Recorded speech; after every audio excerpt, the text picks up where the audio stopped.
ጆን ዳንኤልም ሸቤ ገብቷል። አመቱን ጠጥቷል። አዶናይም ይገባል። ሌላም ትቀጥላል። ሰበር መረጃ አዶናይና ጃኒ እንግዲህ በፖሊስ ቁጥጥር ስር መዋላቸው ተሰምቷል። አዶናይ ምን አድርጎ ነው የታሰረው እያላችሁ በጣም ግራ የገባችሁ የአዶናይ ተከታዮች መረጃ ልስጣችሁ። አዶናይ በ4 ክስ ነው የተከሰሰው። ምን ሆነሽ ነው የምታለቅሽው?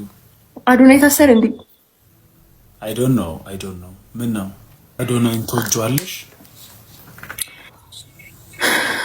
ሰበር መረጃ አዶናይና ጃኒ እንግዲህ በፖሊስ ቁጥጥር ስር መዋላቸው ተሰምቷል።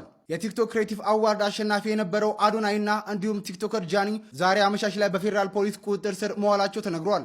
ቲክቶከሮችም ስለታሰሩበት ጉዳይ በይፋ የተባለ ነገር ባይኖርም መረጃውን ያገኘነው ከፋስቱ መረጃ ነው። ጆን ዳንኤልም ሸቤ ገብቷል። አመቱን ጠጥቷል። አዶናይም ይገባል። ሌላም ትቀጥላል።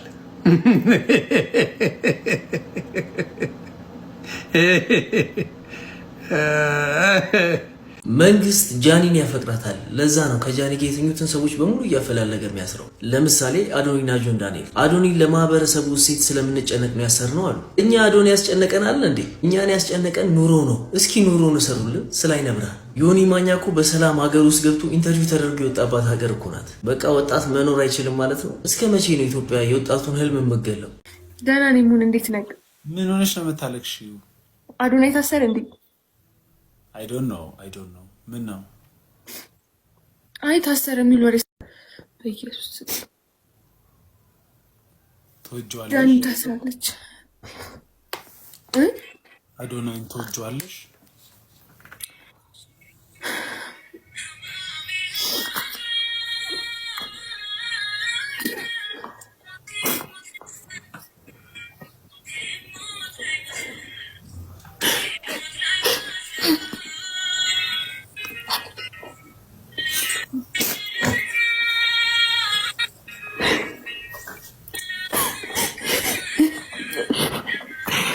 ዘፈንም ደግሞ ከፍተሻል ባክግራውንድ።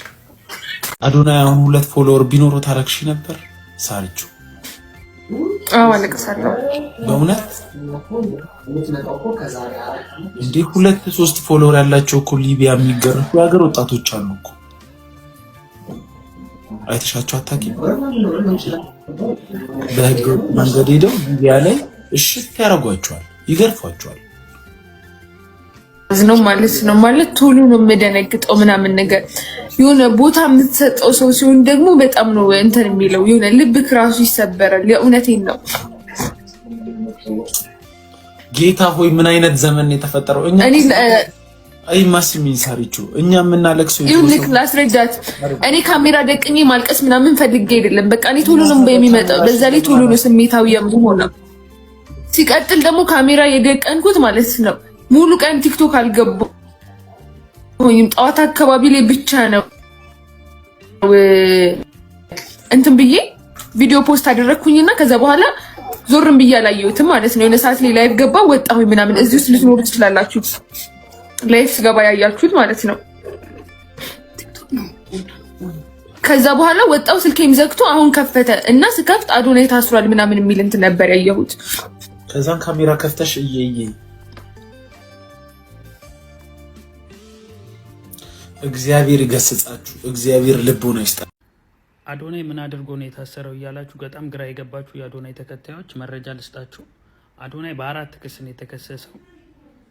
4 የተለያዩ ክሶች ነው መንግስት ያቀረበበት ይመስለኛል። አንደኛው ግምት ነው ግን 4 ክስ ቀርበዋል። ክሱ ይፋ አልተደረገም። አንደኛው ክስ ግን ለጃኒ ያልተገባ ፍቅርና እንክብካቤ በመስጠት በሚል ስቀልድ ነው ግን 4 ክስ ቀርበውበታል። ለማንኛውም ጸሎት አድርጉለት።